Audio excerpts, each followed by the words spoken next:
Good morning, everybody. Good Mushroom Finders Club morning.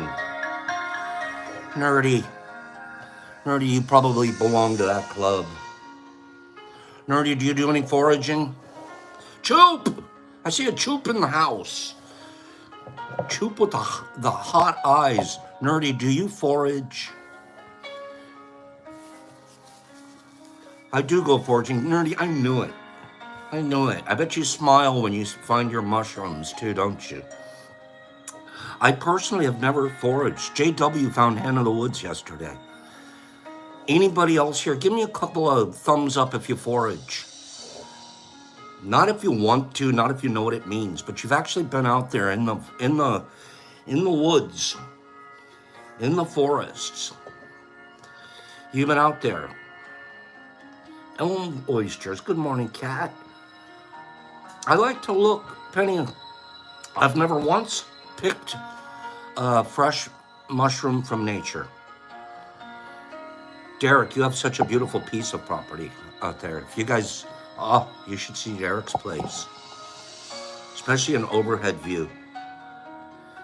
Melody foraged a long time ago in Oregon. Yeah, Oregon's supposed to be good for that, right? I think Michigan, right here where I live, I think there's tons of opportunities. I don't forage. I don't. I fish. If I'm out there doing that kind of crazy stuff, I'm fishing. Can I share a story with you guys? Free?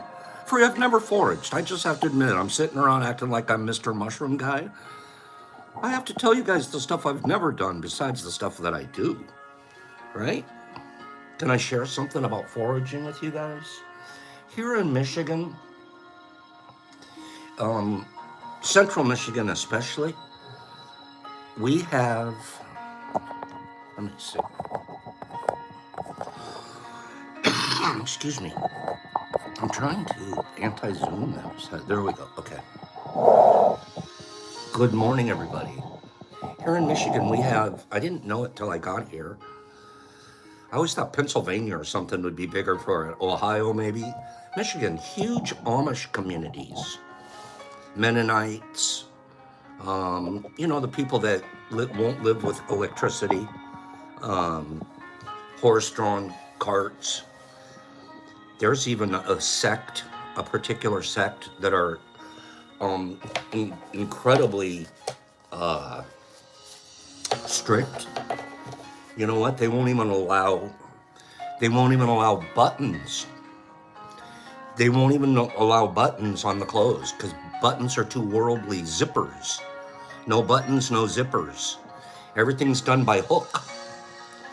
They do a threaded hook thing. Can you imagine you're not allowed a button? The button's too worldly. Okay. Wow. Give me 1 second. I gotta clean my glasses.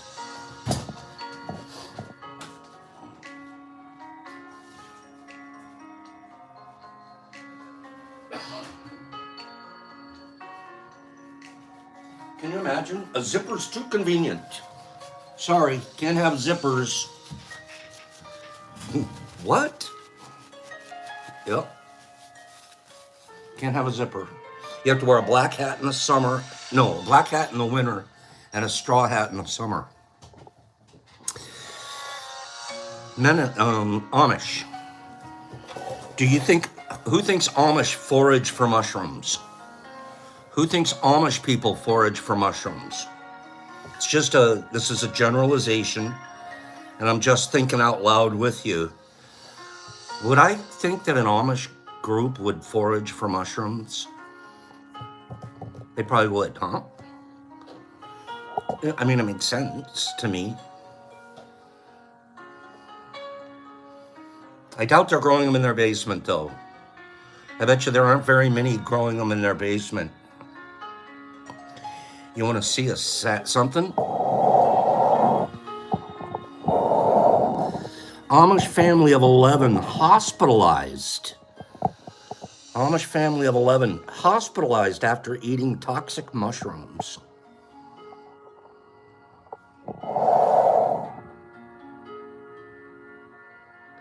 So my thought is, if the Amish can't get it right, or can you guys please be careful out there? Penny, that's why I don't do it, maybe.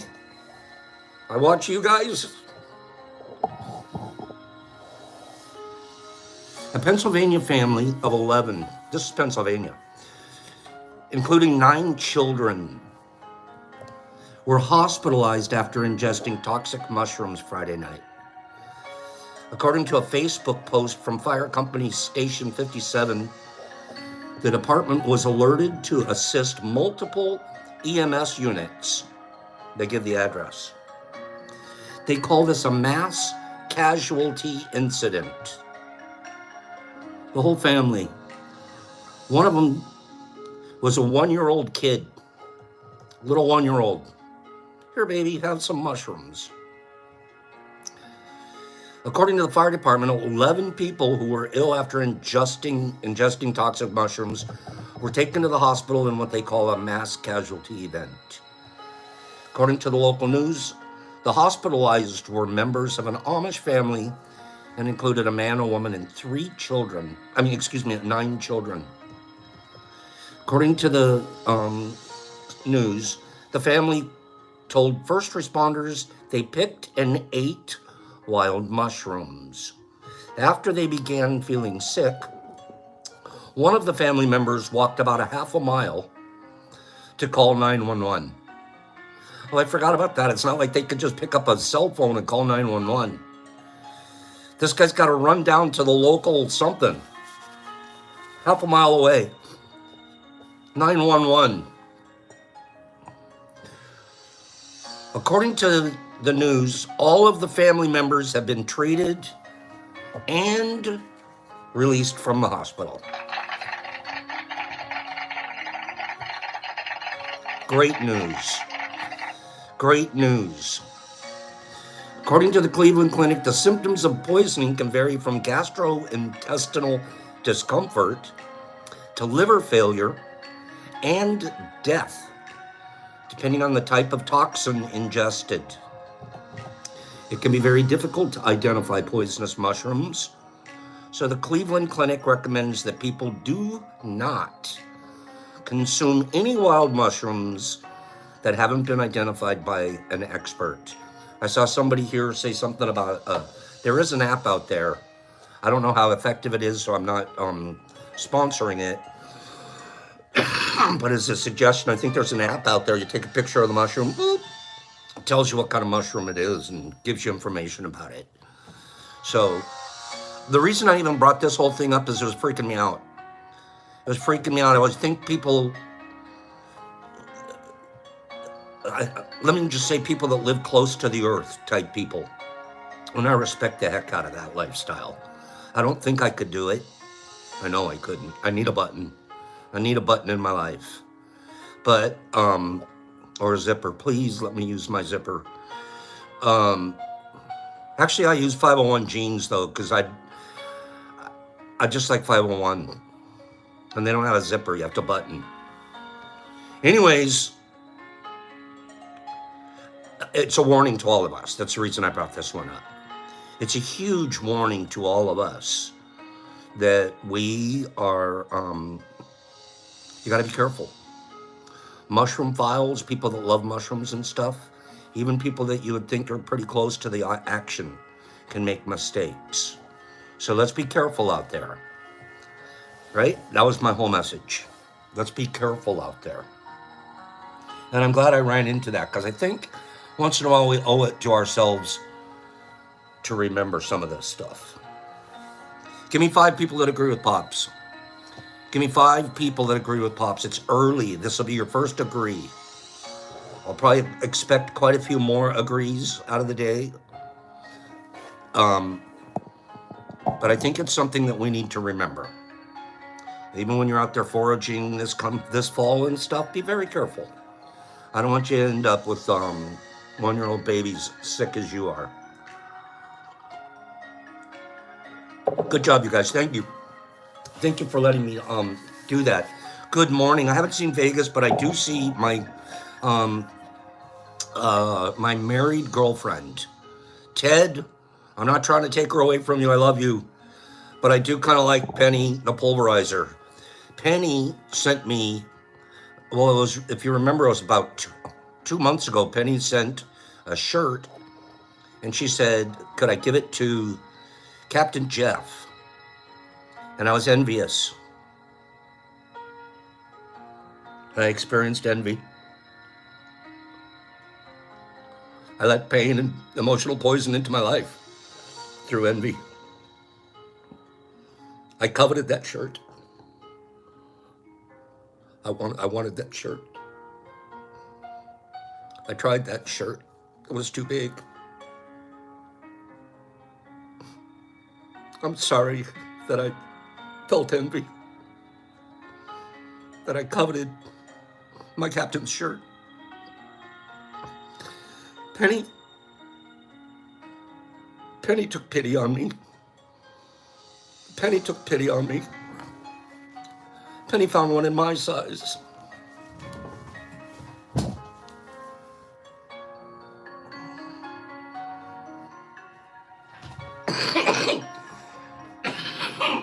I'm still sick, you guys. Penny. Penny took pity on Pops. And it's got buttons, too. Okay? Penny, I'm no longer jealous. I'm no longer envious. I'm not jelly. First time I heard someone text me, they said, I'm so jelly. I'm like, what are you talking about, jelly? Oh, jealous. I get it. I like it. Next time I wrote to my sister, I said, I'm really jelly. She goes, how do you know I'm jelly? I'm like, I don't know. I learned stuff. Okay? I was jelly.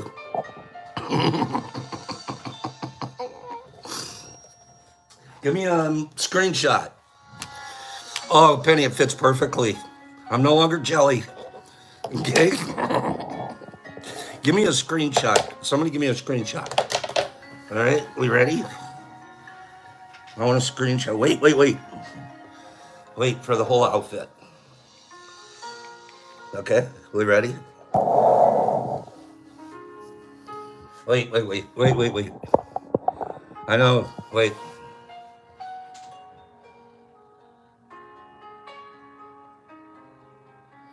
That's a good one. Okay, why don't I have to cross my arms? I don't know. I was doing this. That's what I was doing.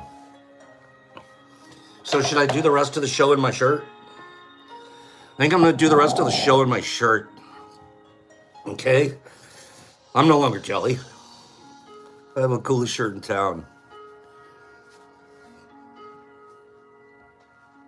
Did you guys hear my neck crack? Of course, when she sent it, do you guys know, do I have to put my lab coat back on? Should I put the lab coat? Come on, because people are like, what happened to the lab coat? Did he get fired? Okay. Is it really you, Billy? Pops in disguise. You know how I disguise myself? Just take my lab coat off. You're like, who? I don't recognize that guy. Okay. Oh. So last time Penny sent us something, did she do the perfect job of present wrapping? Remember, I said she was the one that wrapped our books in book covers when we went to school, our textbooks. Remember that our textbooks, we dropped them off at Penny's house and she'd wrap them perfectly. We could pick them up later. She wraps presents perfectly. I was able to slip the box right out of this. This is still the wrapper. Are you kidding me? You're so darn cute, Penny. Who does that? The box was okay the way it was. The box was fine. Here was the box. Where is it? Oh, I saved it. It's a nice white box. Okay. Penny, thank you. You are a sweetheart, and I have, this is now one of my favorite shirts of all time. Okay? It's cool enough that I don't have to wear my lab coat, even though I miss my lab coat right now. It's funny, I save my boxes and I reuse them if they're white, especially the one you sent me was white. I still have a cold, you guys. Yesterday, I wasn't here in the morning. I had spent the whole night working at the grow house, putting it together, getting work done, pounding, grinding. Got home really late, went to bed late, woke up and had a pounding headache, still not feeling good. I said, Brock, you're up. I got this, Pops. So thank you guys for letting me off the hook yesterday. I probably could have done it, but knowing I had backup Brock was all I needed. Okay? Wear the lab coat open and we see the shirt. Okay, you can try that one. Let's try that effect. I heard you guys had fun yesterday, Derek Anderson. Typically, you guys have more fun with. How's this? Oh gosh, I feel perfect now. You gotta have the lab coat on just a little bit, right? Exception. We're gonna talk about Substrate here shortly. I don't see Vegas. When Vegas pops in, thank you, Queenie. When Vegas pops in, somehow even cooler. Louis, why not the coat? Hey, Louis, why not? When people ask why, I ask, why not? Okay, Joe, somebody, let me know when Vegie's in town. I want to show you guys what she sent me. And I'm looking for Aaron, too. Aaron's not here. When Aaron pops around, I'll show you what Aaron sent. It's nice. But it's not a shirt from Penny. With buttons. Missing the zipper. Okay. Louis like, yeah, Pop's not. I think about it. You're right. Why not? Two things, and then we're going to get started. We have Substrate class today. There's a lot to learn about substrates. You know that saying, if you don't have anything nice to say, don't say anything at all? Thanks, Mom. My mom said that one to us a lot. There were 6 of us not saying nice things to each other, mostly. All 6 little rugrats. If you don't have anything nice, but she always said it like this. If you don't have anything nice to say. Why is it always said in kind of a mean way? Why can't you kind of be like, if you don't have anything? How come it's never really said like that? Usually when it's said, it's not being said in a nice way. Now that I think about it. My mom never said it in a nice way. Maybe that's why I didn't get the message.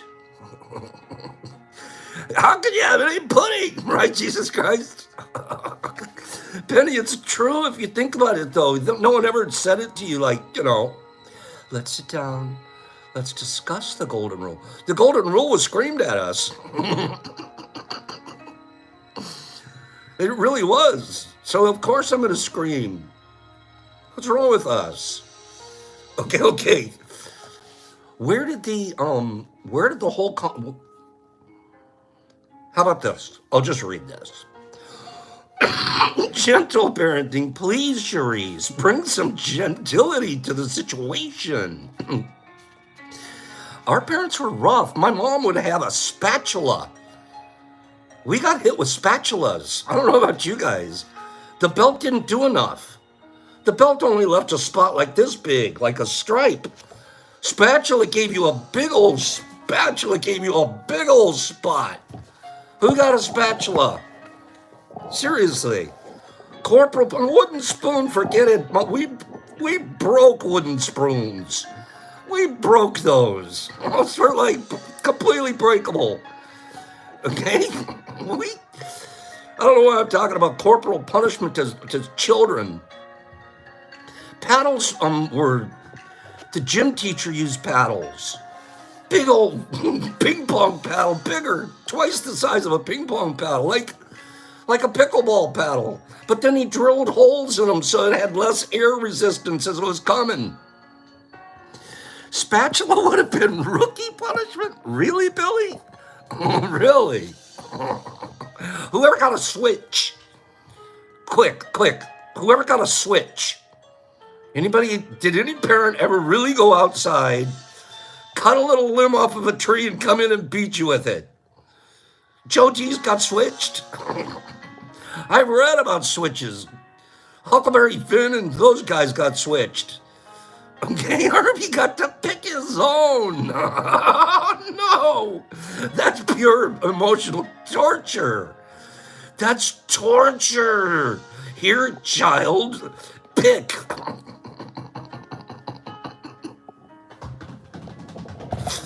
I don't know why I'm laughing at this. This is sad. We should be crying right now. Hot Wheels track. Oh, cleany. Now that has flexibility. That's leaving marks. Okay? Oh, no. Okay? Oh, well, this is bad. Usually our nostalgia is good. This is bad nostalgia.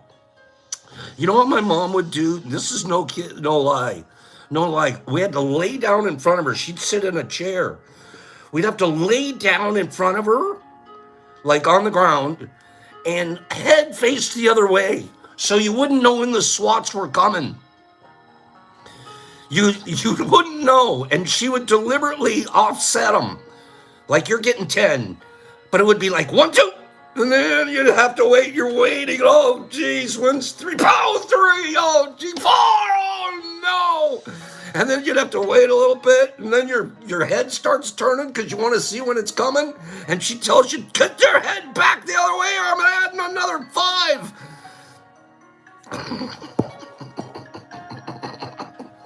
Penny, that's what happened. And then there was a line of us. We were treated like the Marines. As if one kid got whipped, all of you got whipped. That's it. I remember the time my brother came in, he had books in his pants. He'd put a textbook in there. Like, Mom's not seeing the textbook. Are you kidding me? He lays down, he's got a big old square ass. She's like, what are you doing? My mom starts laughing so hard, we got out of the beating. We got out of it. She was like, this is a good one, okay, but don't do it again. Thanks, Tim, you saved all 6 of us. Oh.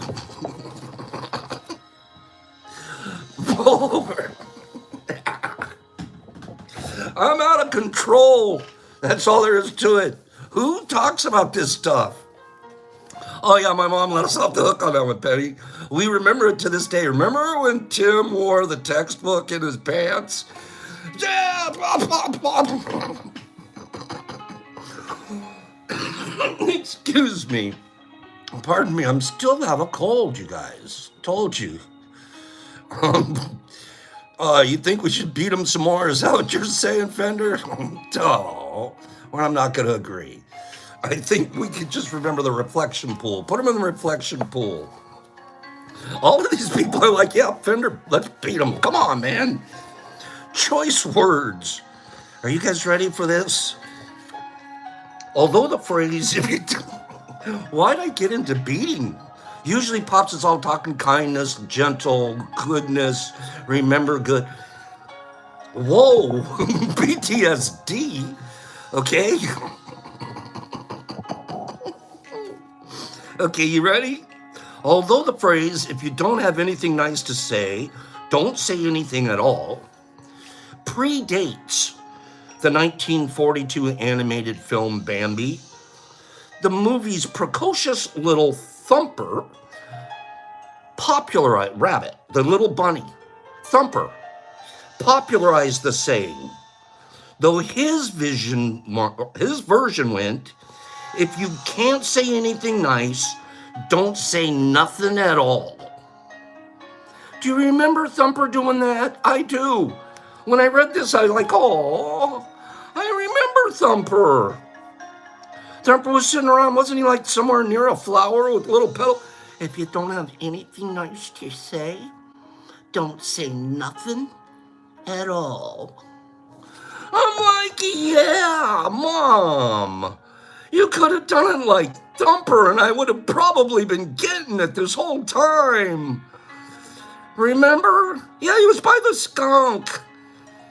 I'm like, if you could have just Flower, you can call me Flower. I was like, who remembered that's where the saying really got popularized? That's how come our moms were saying it. They were watching Disney with us.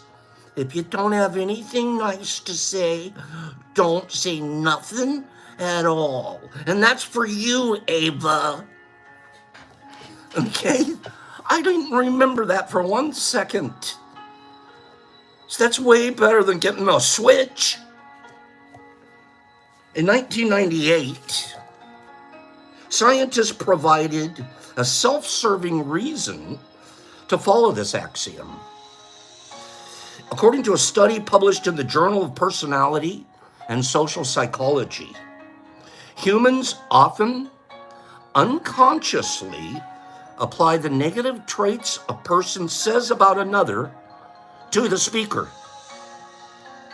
Unconsciously, if I hear you tell someone they're dumb, you talk about, oh, that person's dumb, unconsciously, I think you're dumb. Poisonous gossip. It says, call someone dumb, and your listener may not think you're all that smart. Get it? I get it. Psychologists figured that out took them till 1998 to figure that out. If you don't have anything nice to say, don't say nothing at all. I like nothing at all better than anything at all. Okay? That sounds sweeter. Okay? Who agrees? Who likes don't say nothing at all versus anything? I'm in the nothing group. I'm starting division. Okay? Nothing is way better, Sarah. Especially because Bumper said it. Okay? Nothing at all. A cool one agrees. I like nothing. I like nothing. It's way better than anything. Thumper's your spirit animal, B. Hendrick. Oh, you guys, that was a good one. Thanks for letting me get out of control on having our parents beat us, and then remembering that we can say that axiom without screaming it at each other and make it more of a really good lesson. Okay? Substrate. We have our jars. Thank you, cool one. We have our jars. Okay? They're colonizing in a dark area at about 78 degrees, and we're not bugging them. We're not going in there and checking them out every day. We've made our moral decision if we're going to break and shake them at 30%. We've probably decided the first time we'll maybe break 2 or 3 of them, and we won't do the rest, and we'll watch the difference, and then we'll decide for the future how we're going to handle our jars. But in the meantime, while those guys are cooking away, colonizing, for the next 20 approximate days, what should we be doing? Well, we should be probably getting our substrate, our soil substrate together. Because once those colonized jars are at the right level of mycelium, we don't want them to over-myceliate. We don't want them to keep on going. So we want to be ready, okay? So the next thing that we're going to be doing is we're going to be putting our substrate together. It's going to take us today, and next Tuesday we'll be discussing substrate, pasteurization versus sterilization, a couple of recipes, And then the rest of the week, next week, we're going to be talking about monotubs, how to make a monotub, how to make liner. We're going to give you guys a liner class. We're going to show you how to make a liner in about 3 minutes flat. We're going to talk about whether or not, what kind of, if you have a tub that doesn't have a gasket lid, how to make one really quickly. So next week will be prep time, but see, we have all that time, right? Because we have 20 days while our jars are colonizing away. Let me ask you guys a real quick question in general here. How many people, just by thumbs up, how many people have something colonizing right now? It's not a judgment. It's not a, oh, if you don't, you're bad. If you do, you're great. But does anybody have anything that they're colonizing right now? How are things going on the colonization? Okay. We'll just ignore Hayden until Hayden decides to be nice. And if Hayden wants to not be nice, we just don't do that. Okay? But Hayden will be nice. Anybody have anything going? Edward E. does. Nerdy, of course. Sarah Bear, Joe D's, Christian, Laura does. Anybody else? Mr. Phillips, plates are good. That'll work. Okay. Melody, that's all right. You will. That's okay. Derek Anderson has some. Pacers has some going. Okay, Sarah for sure. Sarah, you're freaking me out. Okay. Good. Good. Corey just went to sub, which is the step we're going to be talking about here. Greenie's got a bunch of them cooking. Joe's 7 days in. Joe, that's great. Joe, you must be excited. Joe, are you seeing a little colonization in your jar?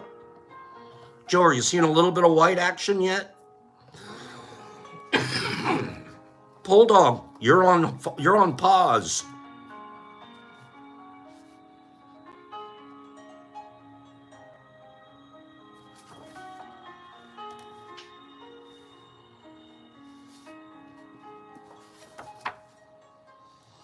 Emperor Penguin's going to start this week. That's great. You're getting all the information you need to get started again.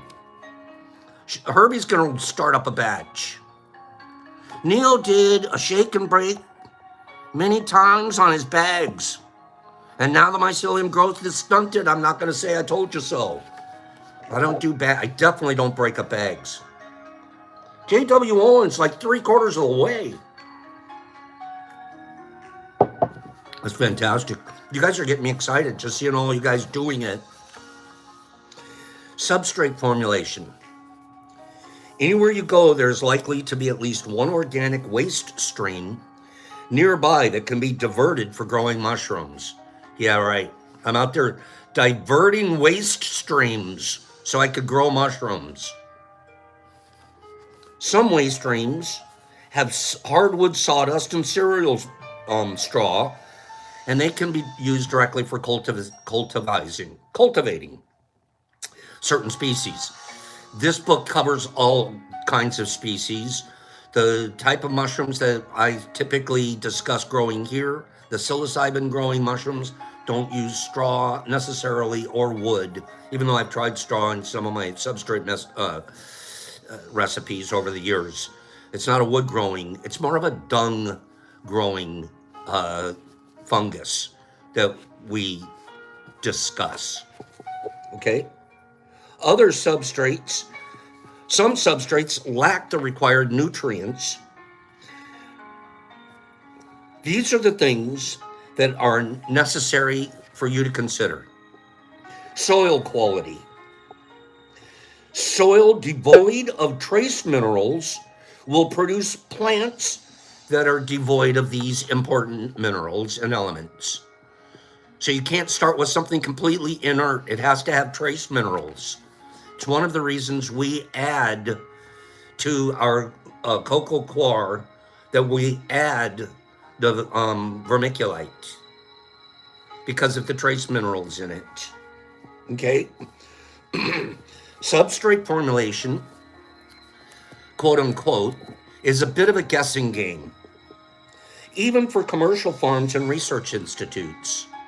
In the last century, thousands of studies have been conducted around the world to obtain yield results.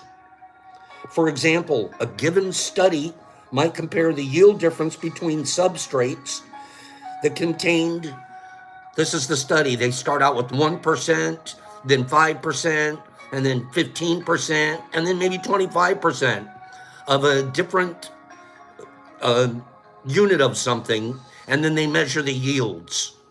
In this case, they were using cottonseed husks. This is more for a straw-loving type of mushroom. But you can start, if you're scientifically inclined and you're working on your substrate formulations, keep track of what your formulas are, and then measure your yields at the end of a tub. And that will give you an idea of how effective your original substrate was. Okay? Let me read this to you.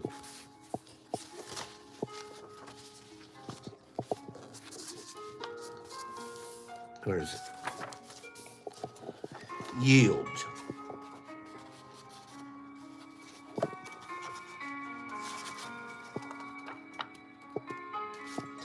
Measuring the formula's success. You have a substrate formula that you're using. You're going to want to measure the success of that formula. For the first 2 years that I was really getting started and ramping up my grows and stuff, I tried every formula that I could find out there on YouTube, books like this. I mean, I was scientific about it too, because I was running so many tubs. I'd run 50 tubs at a time. 10 of them would have this formula. 10 would have that formula. 10 would have this formula. But they'd all be growing in the same environment, same everything else. So I'm pretty sure that I'm coming out with some kind of scientific accuracy, at least at my data level. And then I started experimenting with different kinds of formulas. What's the best formula for growing? Does this strain work better on this formula than that? For example, does ODPE work better if I add coffee grains to my substrate, or doesn't it? And I did my own research on this, so I didn't need to listen to somebody online, and I didn't need to read a book to know, for me and my setups, what works best. That was very, very important to me. But the truth is, back when I was doing this originally, do you know what I was trying to do? I was trying to come up with the formula. I was going to be the guy. That, you know, that guy in Detroit, he's got the best formula you've ever seen. He's going, oh my God, it's on. And then I was going to be, and the only reason I was doing all of that work, I found out later, as I kept growing, as the mushrooms kept growing me. Does that sound like an ego to you? Did you hear anywhere in there I was saying I couldn't wait to find the best formula so I could give it to you so you could grow better? Was that ever a part of my, did you hear me say that? You heard me talking about how I wanted to be the biggest and the best and the biggest shot, and how I wanted to have it first and the hottest and the best formula. Ego, ego, ego, ego, ego. See how mushrooms grow me? See how mushrooms have grown me, us? 3 years ago, the substrate was all about me.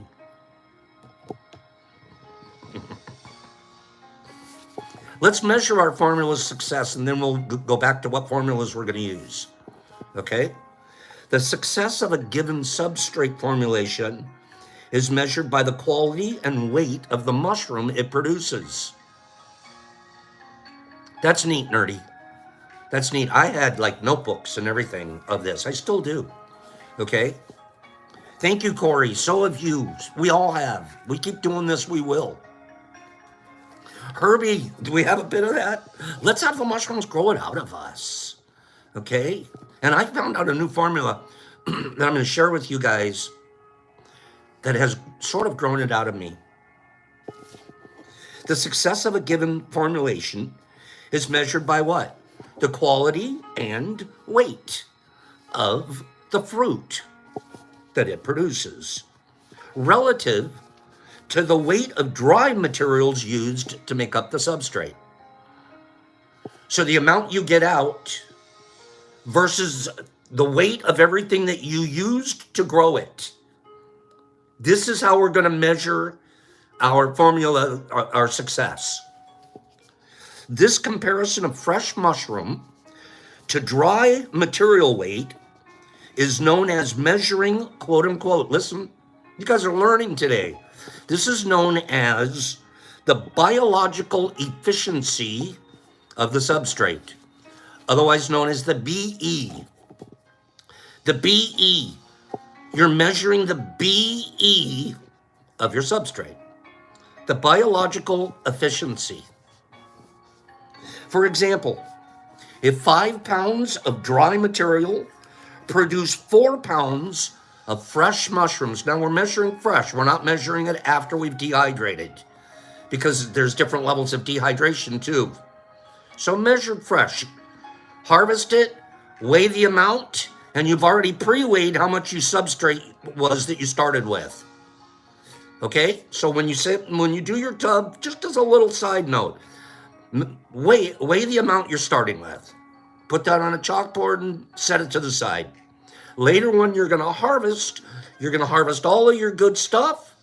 You're going to measure that, and you're going to end up now with the biological efficiency, the BE. For example, if 5 pounds of dry material produce 4 pounds of mushrooms, the substrate to strain combination is said to have an 80% BE. 4 to 5. 4 to 5. 80%. 6 pounds of mushrooms produce from 5 pounds of dry substrate. I start out with 5 pounds and I end up with 6 pounds of fresh mushrooms.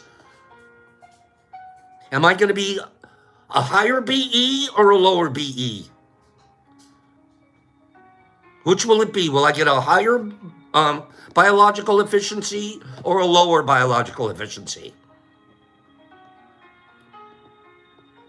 I started with 5 pounds of regular substrate.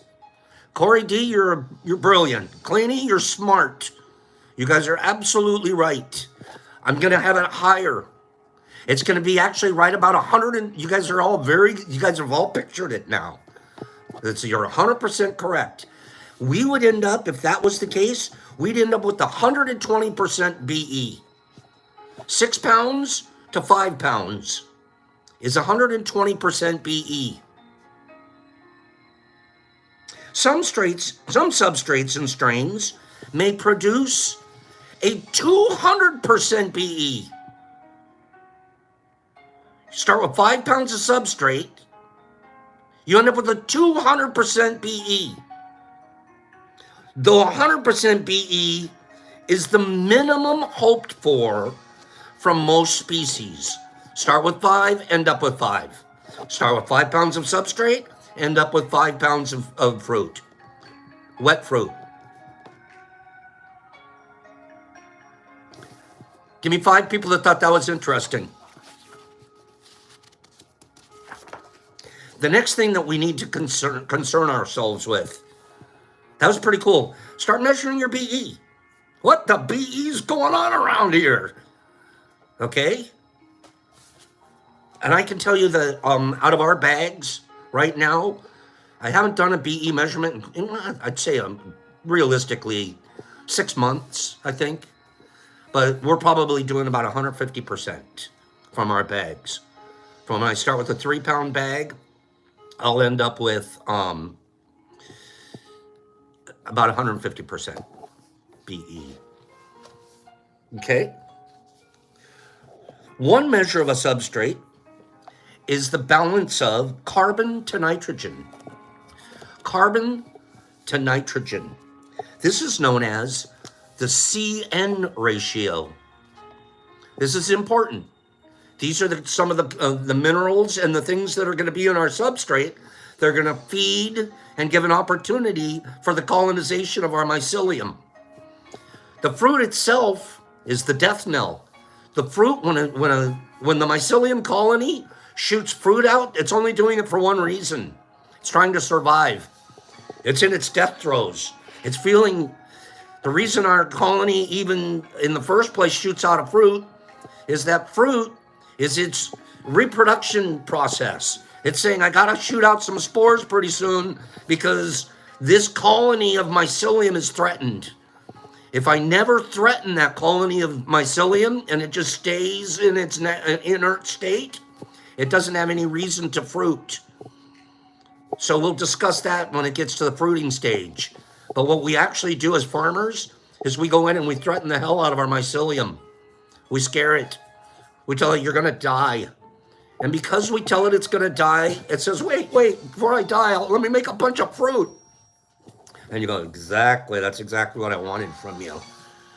One of the measures of substrate is the balance of carbon to nitrogen, known as the CN ratio.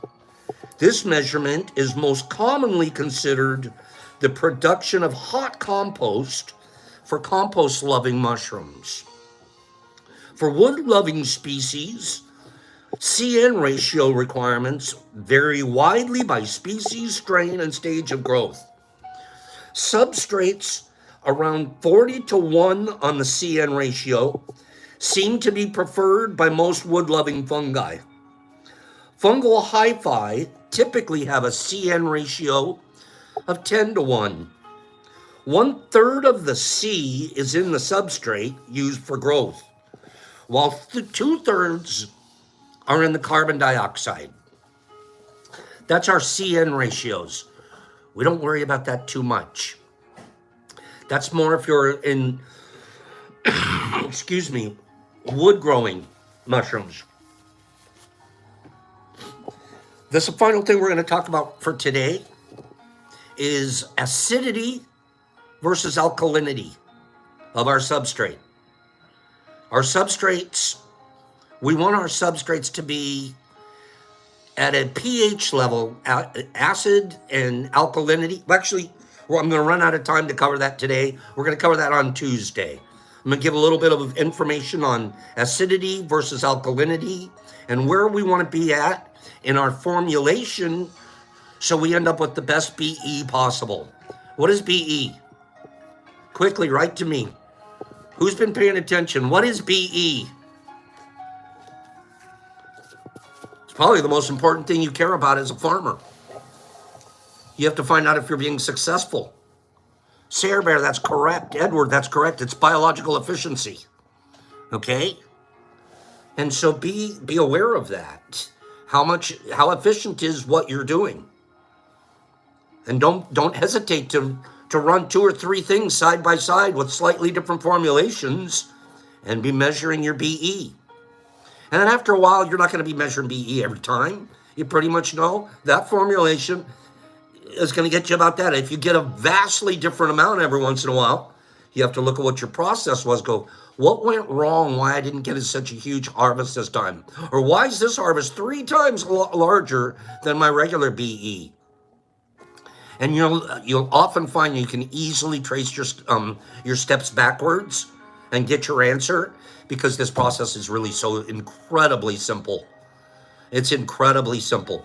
Corey D, the answer to my do I use gypsum? The answer is I do not, but I have, and I'll have a whole 5 minutes to talk about gypsum next week. I have experiences with gypsum that are worth at least sharing with you guys. Okay? Who's digging substrate class so far?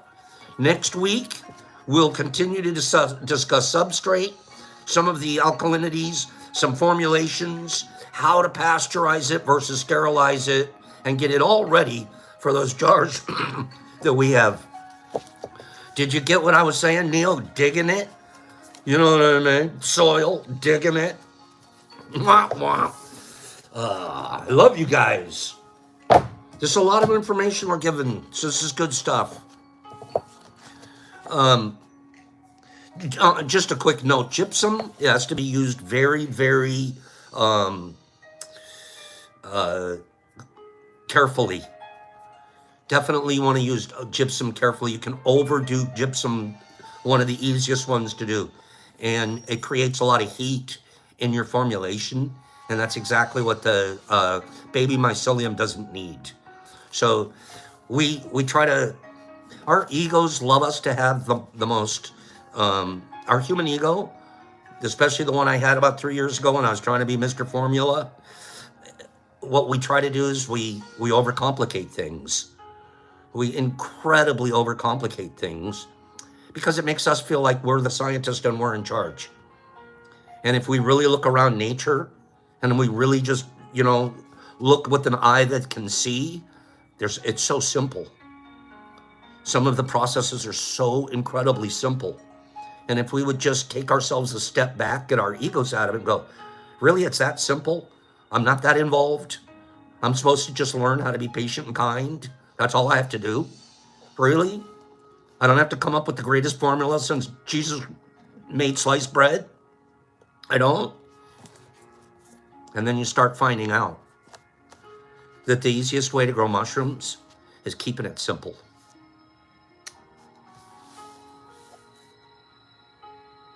We're still talking about the third agreement. We're talking about not making assumptions. I keep using the word expectation as well as assumption.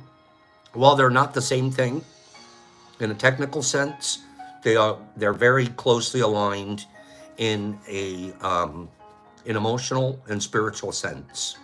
So I sort of have been interchanging those two words, assumptions and expectations are closely aligned, closely enough aligned that I group them in together. I'm on page 67 in the Four Agreements book. We're going to talk about this third agreement of not making assumptions / having expectations.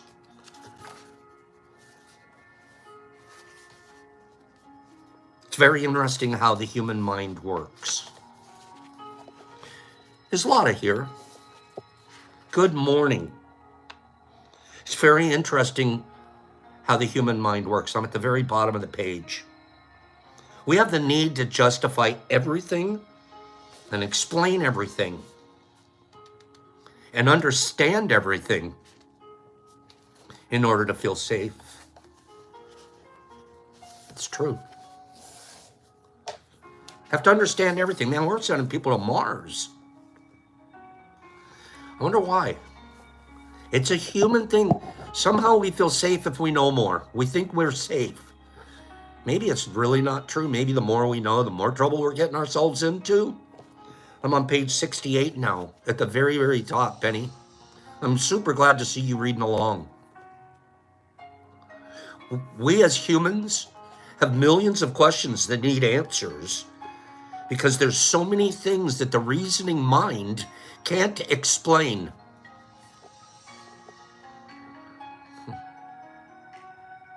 That's true. There's a lot of things that the human mind can't explain.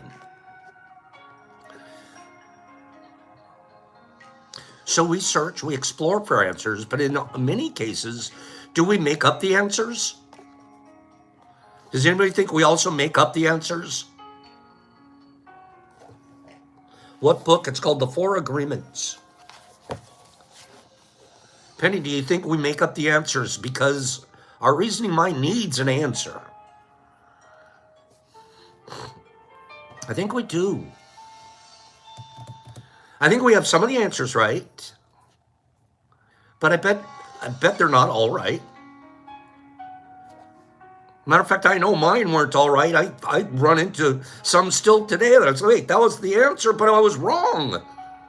I was completely wrong about that. And I'm not talking about mythobustos. I'm talking about internal stuff. Like, really? That's the way I was handling it? I was wrong. I thought I had the answer. My rational mind came up with that answer, along with all my programming. I was wrong.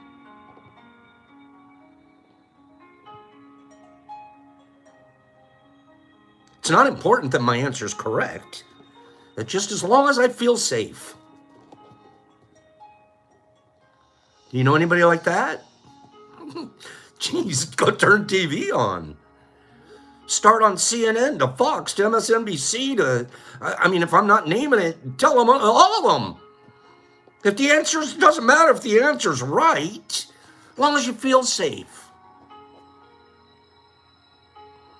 That's the world feeds us that. As long as you feel okay. We do so many creepy things that are wrong, but we feel okay.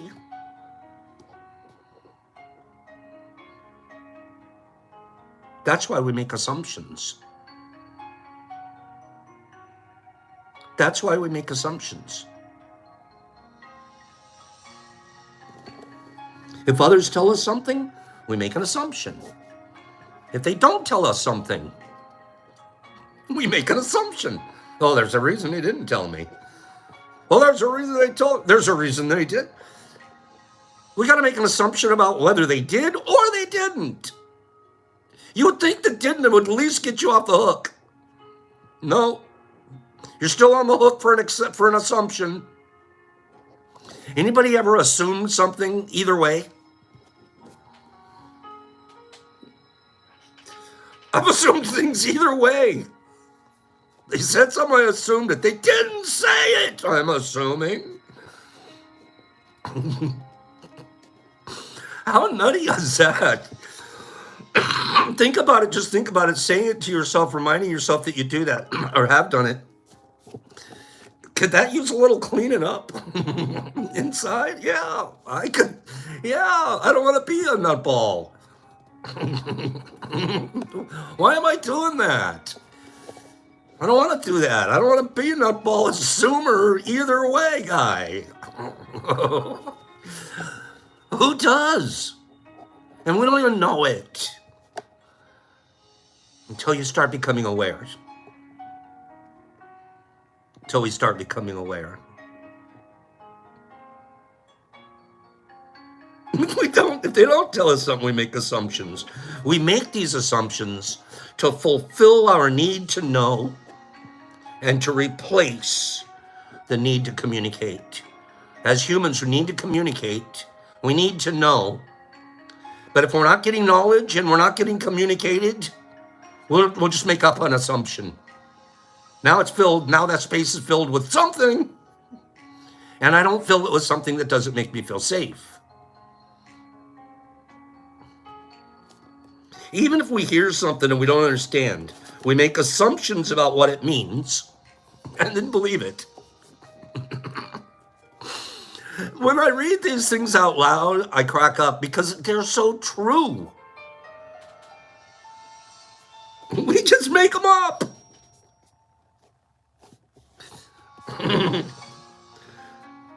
And then after we've made it up, of course I'm going to believe it. I made it up. Well, I didn't make it up. It came from truth inside. No, you made it up. So the first person I'm going to believe is myself. Does that make sense? The first person I'm going to believe is me. Do you lie to yourself? Do you lie to yourself? Thank you, Melody. We don't do that talk here. I don't care what the guy did or didn't do. We don't know. Do you lie to yourself? Derek, probably less now than before. But I think we lie to ourselves. And if we admit that we lie to ourselves, we can do better. If we're not even aware, we're just driving around lying. Oh, it's another lie, another assumption. Driving.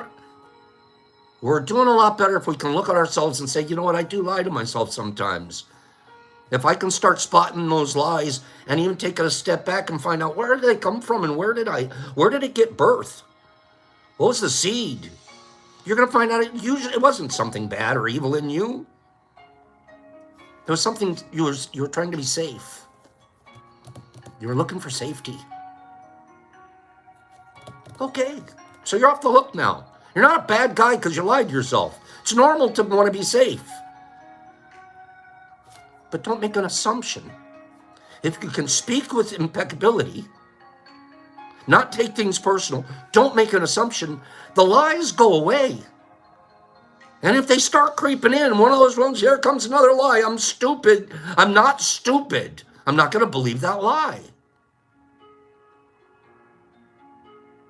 Here it comes again. You're ugly. No, I am not. I'm just a regular looking guy like everybody else.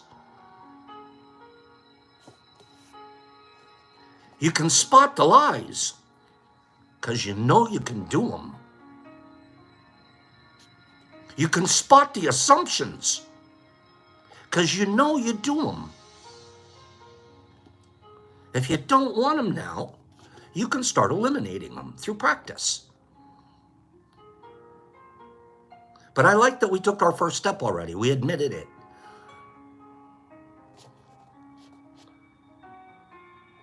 You know why we make most of our assumptions? Because we don't have the courage to ask. I didn't have the courage to look inside and say, where did that come from? What program did that one start off from? I don't even have the courage, so I'm just going to live with the assumption and drive around, and you know what? I'll probably spread some of the assumption around as emotional pain somewhere.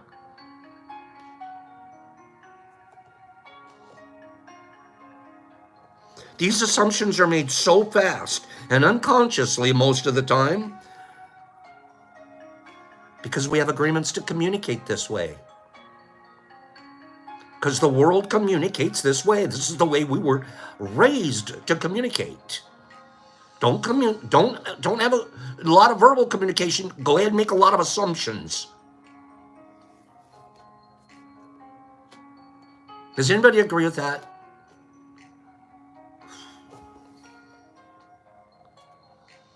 Imagine if we were taught to be clear when we were kids. We wouldn't have made a lot of assumptions.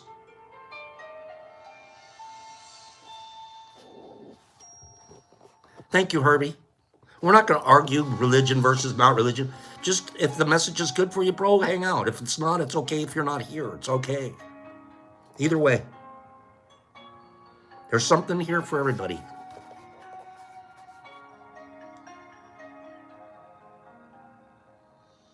We've agreed that it's not safe to ask questions. As human units, that's why we don't communicate clearly, because it's uncomfortable. It's not safe to ask questions. We've agreed that if people love us, they should know how we feel. How many relationships have you been in like that? Well, I mean, after all, I'm married to her. She should know how I feel. That's the basis of the whole relationship.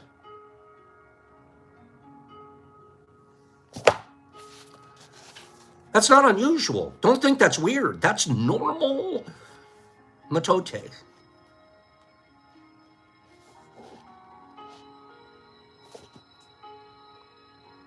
We've agreed.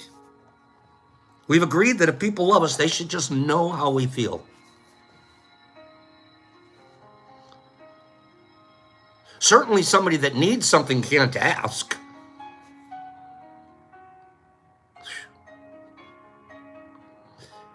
No wonder our relationships are so unhealthy. The needer doesn't ask. The person that can provide and serve doesn't know it, makes assumptions that they don't need it.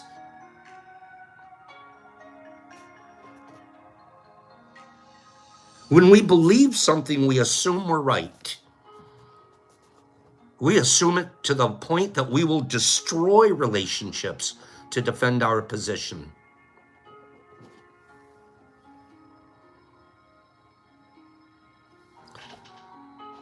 Make an assumption.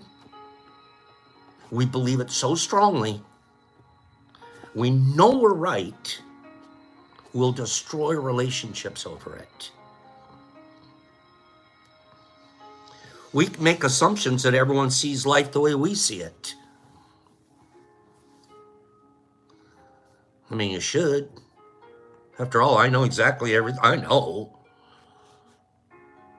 We assume other people think the way we think, that they feel the way we feel, that they judge the way we judge. How could a kid that was born in Iran think the way I think? I'm just using Iran as Mongolia. How could a young boy in Mongolia think the way I think, feel the way I feel? Yet I assume he should. And when we don't agree, let's just throw bombs at each other. Because you don't think the way I think. You don't feel the way I feel.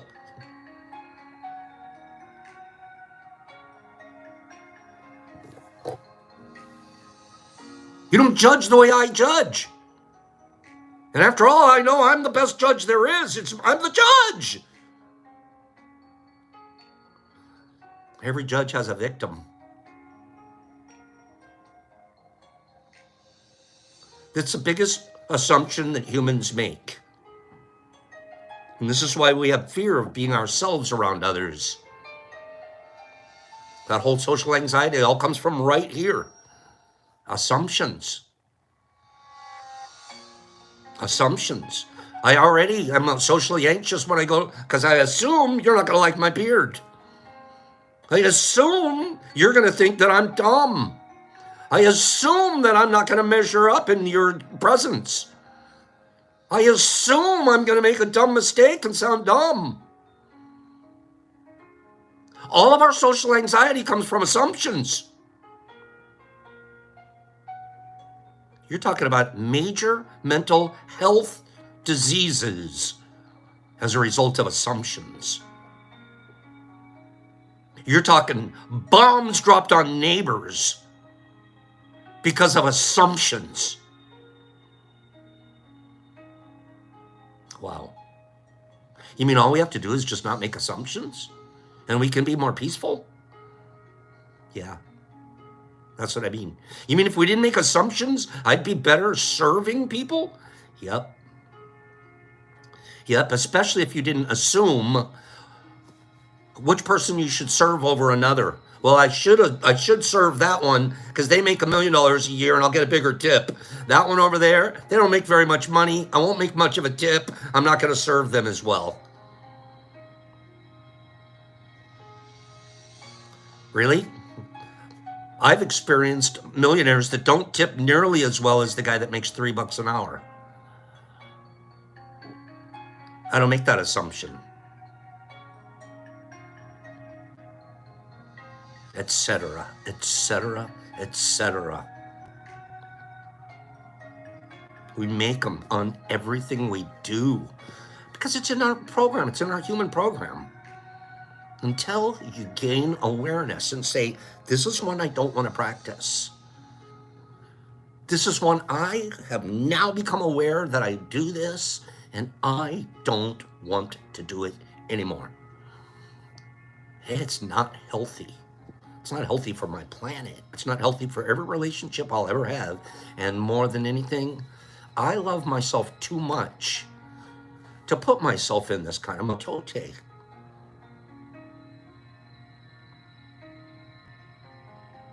Even before other people have a chance to reject us, we reject ourselves. That's the way the human mind works. We make assumptions about ourselves, and this creates a lot of inner conflict. I think I'm able to do this. You make an assumption, for instance, and then you figure out you can't do it. You overestimate yourself or you underestimate yourself. Because you haven't taken the time to ask questions and face the facts about a particular situation. You should have known you were never going to be capable of doing that in the first place. I can't spend the rest of my life trying to be the middle linebacker of the Los Angeles Rams. I can't. That was my dream as a kid.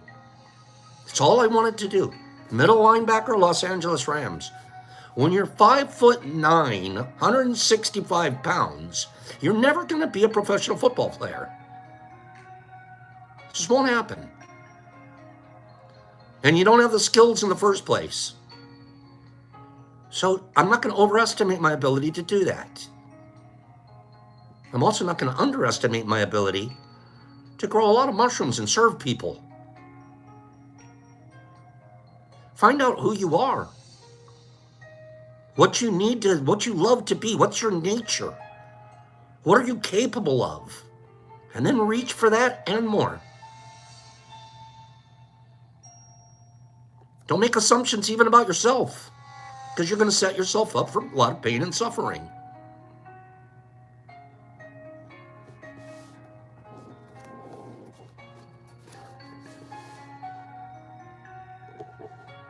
You overestimate or you underestimate. The easiest thing to do is just gather more information about that situation. Look into what size our middle linebacker is. Well, they're not my size. Maybe you need to stop lying to yourself about what you truly want. Remember we agreed we lie to ourselves? Most of us don't even know what we want. Can you imagine that, Mushy? Most of us don't even know what we want. But we'll make assumptions.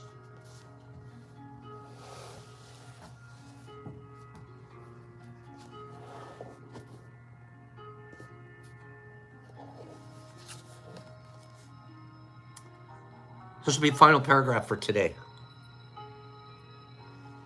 Often when you go into a relationship with someone you like, you have to justify why you like that person. You only see what you want to see, and you deny the other things about that person.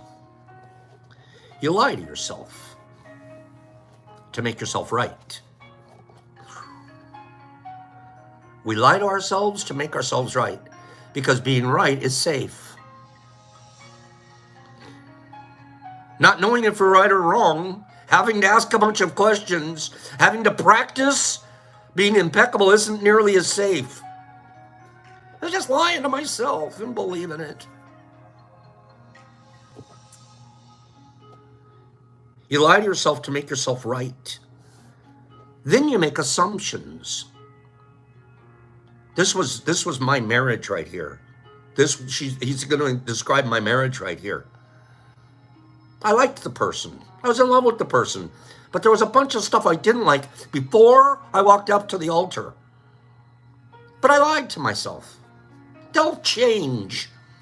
They'll fade away if they hang around with me long enough.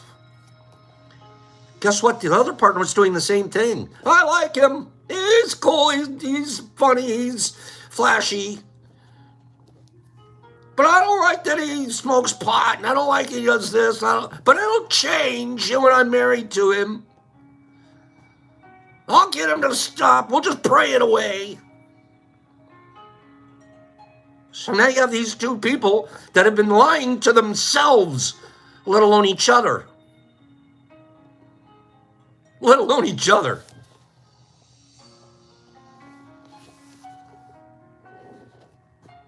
And they like the picture. I like that picture. Oh, she looks great in the picture. She can only look like that for the rest of our marriage. I paint the picture. She paints the picture of me. This is what they're going to look like when I get through working on them. My love will change this person. But it's not true.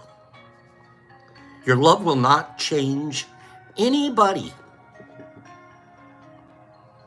Just yourself. If you love yourself, you'll change.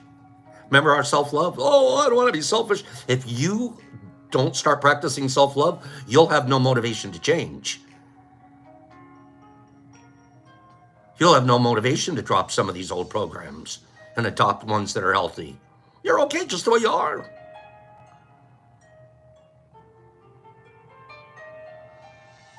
Your love won't change anybody. If others change, it's because they want to change, not because you can change them. That's not your power. People that think they have the power to do that are making huge mistakes. I don't have the power to change what's going on around in this world. I don't have the power to stop people from waving flags at each other and dropping bombs on each other. I can't. The only person I can change is me.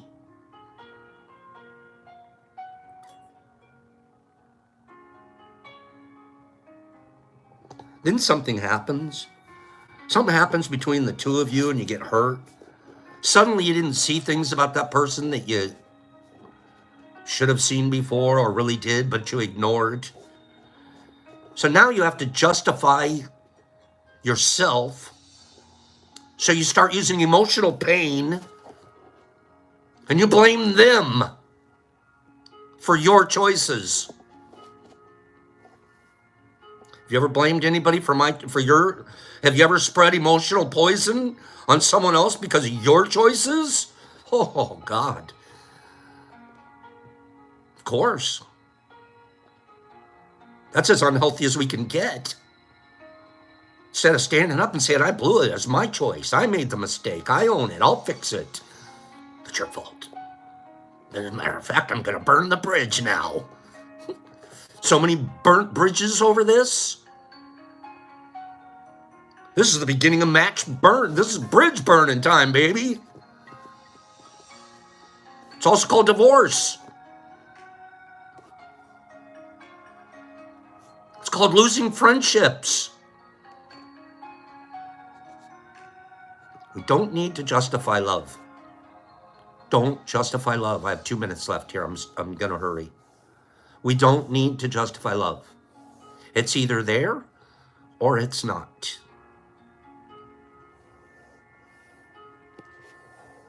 Real love is accepting the people the way they are without trying to change them.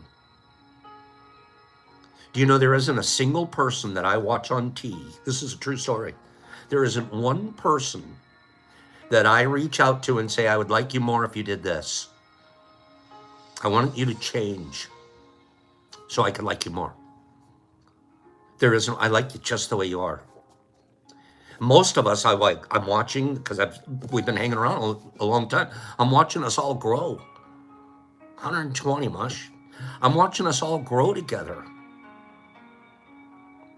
Without expecting you to do something because I want you to. If you did this, I'd like you more. That's not in me right now. In me is liking you just the way you are. The most I've ever done, and this is true, one time I did this. There was somebody, they had a name. I forget what it was, but it was really negative. Screen name on here.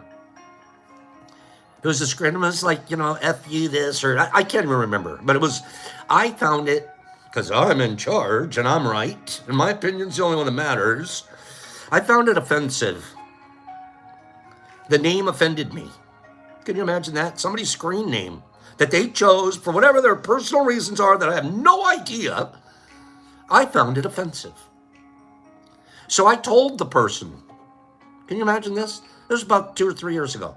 I told the person, I would like it if you would change your screen name. Yeah, no, I took it personal. Can you imagine that I had the gall, the nerve, the lack of consideration to tell somebody that I will like them more if they change their screen name?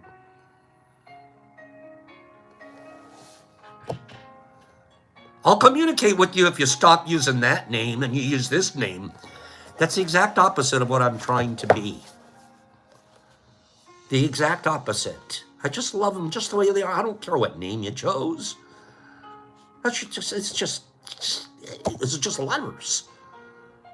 One of these days you'll tell me why that was your name and I'll decide if I want to be your friend or not. That's all.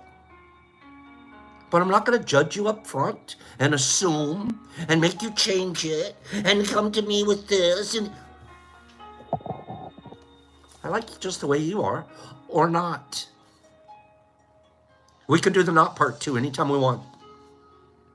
You don't have to like everybody. You don't have to be everybody's best friend. You don't. Well, that it isn't about not spreading yourself too thin. It's about some people you don't get along with. They don't think alike. You're too far apart. There's no shame. There's no judgment. There's no victimization. There's nothing. I don't like crab apples. I'm not going to go hang out in a crabapple orchard. Just not. No. You give me a banana, I'm like, let me see. I just don't hang out in crabapple orchards. So I spot someone and they're a crabapple. See you around. We don't justify love. It's either there or it's not. Real love is accepting people the way they are without trying to change them. If we try to change them, it means we really didn't like them.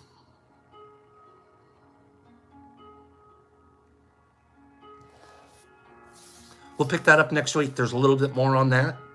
We're going to leave it on sort of a positive note, saying you don't have to be everything for everybody. You have to be impeccable.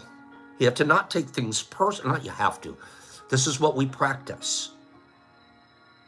Being impeccable. You know what happens? People that are practicing impeccability tend to hang around other people that do that too. Most people that are, it's really important to me to be impeccable. Don't go hang around at the Liars Club on Friday nights. Hey, you guys, I'm practicing impeccability, but can I come hang out at the Liars Club tonight? It doesn't make sense. It doesn't really happen. When you're trying to practice impeccability, you tend to find other people that are going to push your level of impeccability even higher, etc., etc. Go have a wonderful morning. Go have a wonderful weekend. I miss you guys already. I'll see you guys next week. Thanks for being here. 127 likes. Are we out of control right now? Or are we in control?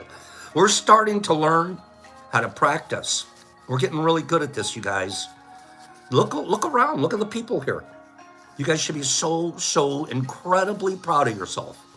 I mean that. You should be so proud of what you guys are doing, what you guys are putting out there. Look at that.